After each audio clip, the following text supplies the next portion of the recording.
Now this is a nice piece of real estate. I was just wondering how many rooms you think is inside of this property.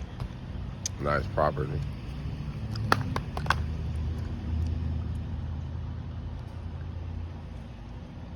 I wonder when this was made. Probably in the early 1900s, I would say.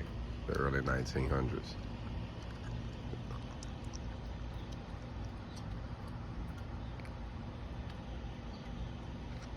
Property like this, like real estate like this, assets like this has been passed down and passed down and passed down.